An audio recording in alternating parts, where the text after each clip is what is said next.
My sabotage my wife with no notes. Okay, so the segment one. Segment one. All right, you ready for this? No, yeah, I don't even have my reading glasses here anyway. So okay, so the 10 most shocking travel facts ever. Okay, number one. What is it? The world's longest commercial flight took over 30 hours. But does it continue to happen? No. That's insane. I've done 14 and that was rough. Right? Like I don't know if I could do 30. I think 14 is my max. I think you've never even done 14. What are you talking about? Where have you going to Italy was like 14. No, my love, that's like 8 or 10 hours. Maybe I was drunk. I flew to China from Chicago and it was like a 14-hour flight and that was rough. Well, the flight took between 27 and 33 hours depending on the winds. But this was in 1940s. Oh my God. Yeah, it was crazy. But planes went slower back then. Yeah, and it was stupid. Yeah. So yeah, but right now, currently, now you're talking about back then, but currently, right now, the longest continuous flight is from New York to Singapore, and it lost 18 hours and 40 minutes. I can see that. Yeah, because I mean, I'm sure you could see that, but could you take it? Sure. With a lot of Valium and wine, I can do anything you want me to. So you're like Parker Posey, like I need my Lizetapan. It's Lizetapan. Whatever. All right. So fact number 2, because we have 10 for everything, so there's gonna be another long one. The shortest commercial flight was less than 2 minutes.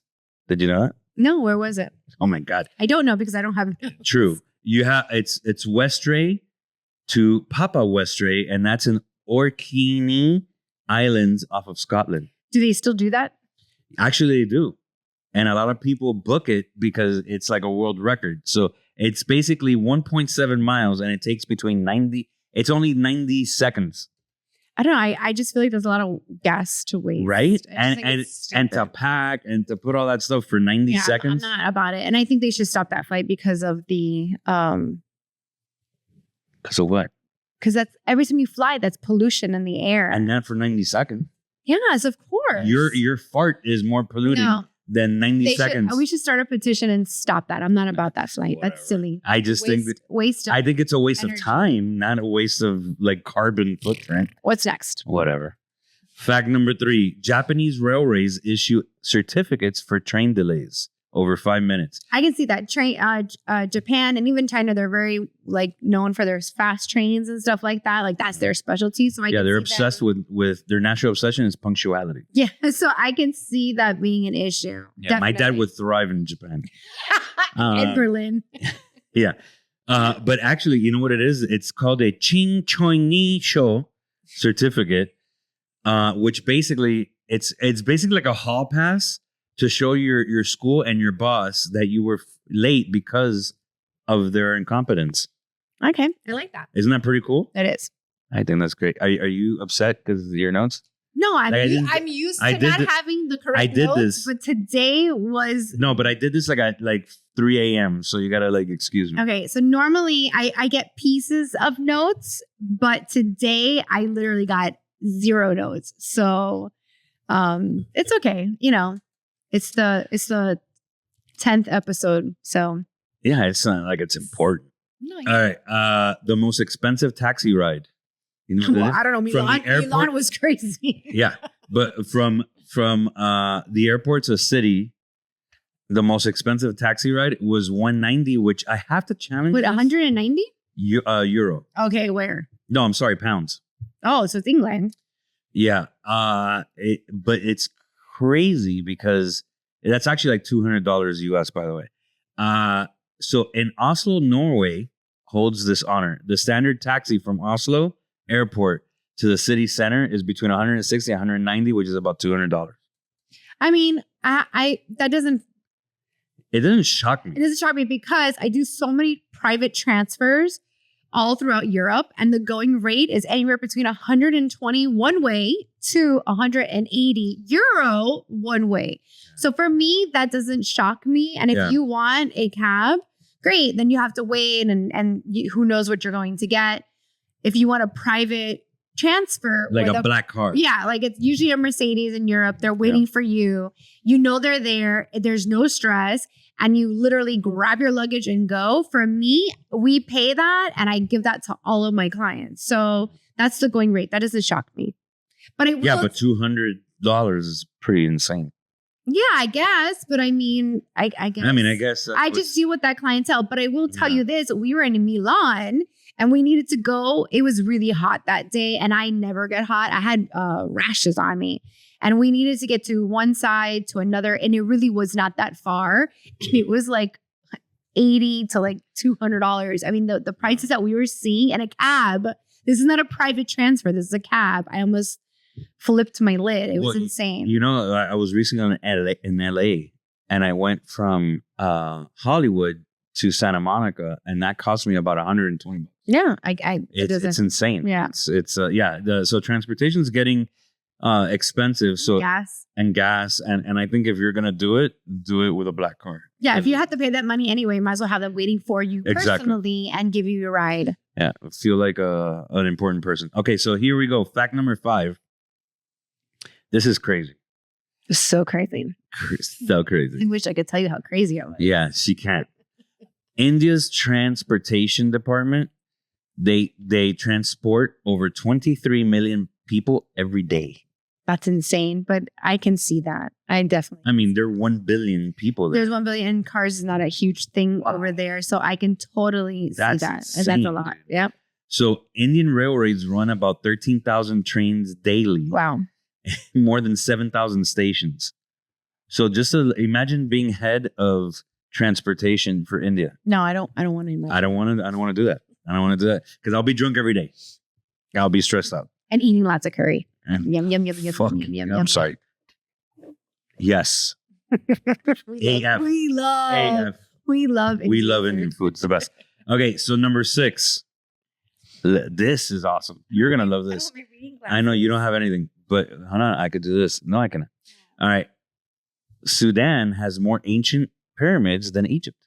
I did not know that, and I'm huge on history. So thank you for sharing that fact. Yes, thank you for giving you that fact. Yeah, thank you for sharing. So Sudan actually has over 200 pyramids, twice as many as Egypt. Are they as high and in? Probably not as pretty, and Sudan doesn't roll off the tongue, like Egypt. Okay. So yeah, I think, yeah. So that's pretty crazy. Number 7. Are you ready for this? So ready. Banana is a popular pizza topping in Sweden. Okay. Number 8.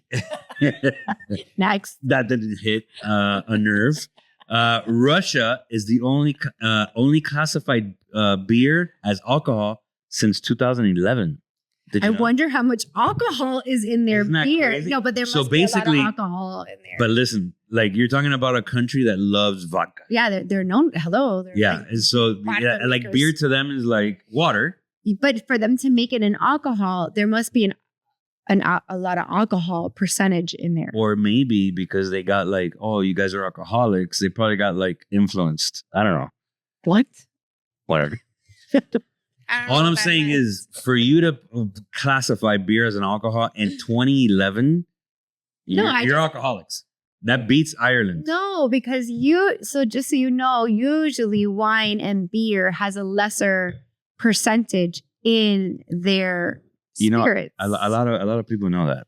Right. So for them to classify it, I'm going to research that. They must have, I don't have the energy. I don't have my glasses. I can't even look. She's really drunk. But the point is that it must have a lot of alcohol for it to be classified for an alcohol. Got it. Product, not a spirit. Okay, continue. Okay. Now I'm going to really blow your mind. Go. I'm ready. In Ethiopia, it's 2013. Did you know that? So Ethiopian Orthodox calendar, the country is roughly about 7 to 8 years behind the Gregorian calendar, which that's what we use. So they're basically in 2013. Okay. Do you think we should warn them about 2020 and the pandemic? Just saying. Yeah, I don't know. Like, but isn't that crazy? Like, their Orthodox calendar is 7 to 8 years than what we are. So in reality, it's not. It's fucking 2013. You know what just came to my mind? What? Conan O'Brien. In the year 2000. Okay, I think we're gonna stop drinking wine in these episodes. So last but not least, number 10. There's a town in Norway where it's illegal to die. So what do you do there? Like what You happens? live. But hold on, if you die there, do they sue you? No. Hold on. And I'm gonna get there. So in a town in Norway called Longyearbyen, sorry if I killed that. Good. Since it's so cold, the body doesn't decompose. Oh. So which means is that you cannot bury the dead. In other words, you can't be dead in that town. So will they just move you to the next Yes, town? they have to move you to the mainland, or you cremate and go or off to sea. Interesting. Yeah. So it's illegal to be dead on land in that town because since it doesn't decompose because it's so cold, they need to remove your body somewhere else. Love that. Isn't that insane? Dude, Love that. right? Isn't that just amazing? This is why I love my podcast. Oh, I'm sorry, our podcast. That was not a Freudian slip.